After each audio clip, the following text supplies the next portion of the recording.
Welcome to another episode of Exploring the Roots of Energy.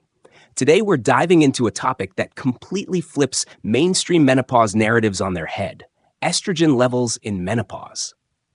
Georgi Dinkov recently published an article titled, "Estrogen is not low in menopause. In fact, there's estrogen dominance in blood and tissues." This article challenges the long-held belief that menopause is a condition of estrogen deficiency and presents evidence that not only is estrogen not low, but menopausal women are actually in a state of estrogen dominance, which could have massive implications for hormone therapy. So today, we'll break down this article, go deeper into the science, and explain what this actually means for women's health. Is HRT doing more harm than good? Why does the medical system keep pushing estrogen? And what's the real key to hormone balance? Stay tuned. For decades, the standard medical belief has been that menopause is a time of low estrogen, which supposedly leads to hot flashes, mood swings, bone density loss, and a bunch of other symptoms.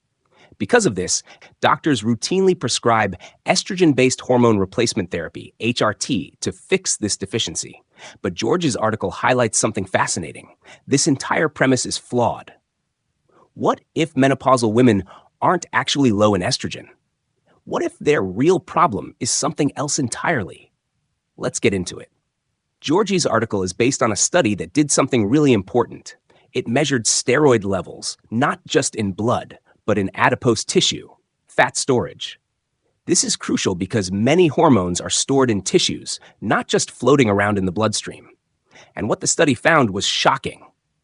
Tissue levels of estradiol, a potent form of estrogen, were significantly higher than what blood tests show. Progesterone and estrone were also found in much higher concentrations in tissues than in blood. So while a doctor might look at a standard blood test and say, "Oh, your estrogen is low," the reality is that in the tissues, estrogen levels are still high. This completely challenges the idea that menopausal women are suffering from estrogen deficiency. Instead, they seem to be in a state of estrogen dominance. The progesterone-to-estrogen ratio. Now, here's where it gets really interesting. It's not just about absolute estrogen levels. It's about the ratio of progesterone to estrogen. A healthy progesterone-to-estrogen ratio is typically 200 to 500. Anything below 100 is considered estrogen dominance, which has been strongly linked to ER+ breast cancer and other health issues. Now, in these healthy menopausal women, the ratios found were: in blood, about 16; in subcutaneous fat, about 20; in visceral fat, about 38. These numbers aren't even close to the ideal range. This means these women are experiencing severe estrogen dominance, even though conventional medicine would label them as estrogen deficient. This is where things get concerning. If menopausal women already have estrogen dominance, then prescribing even more estrogen in the form of HRT could actually make things worse. Georgi highlights that the pharmaceutical industry is pushing estrogenic HRT again, despite findings from the Women's Health Initiative (WHI) study that linked HRT to increased cancer risk, strokes, and blood clots. Instead of flooding women with more estrogen, the real solution might be supporting progesterone and addressing thyroid function. So if the data shows that estrogen isn't low and that too much estrogen can be harmful, why is estrogen-based HRT still being pushed so hard? Well, let's not forget the multi-billion-dollar pharmaceutical industry that profits off estrogen therapy. Historically, synthetic estrogens have been one of the most lucrative drug markets. Think about Premarin, which was made from pregnant horse urine and prescribed for decades. And when natural progesterone was found to be protective and beneficial, the medical industry instead promoted synthetic progestins, which are completely different from bioidentical progesterone.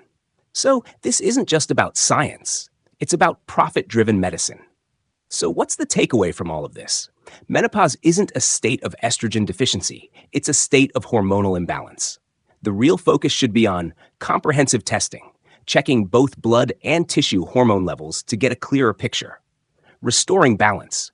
Instead of just adding estrogen, support progesterone levels to offset estrogen dominance.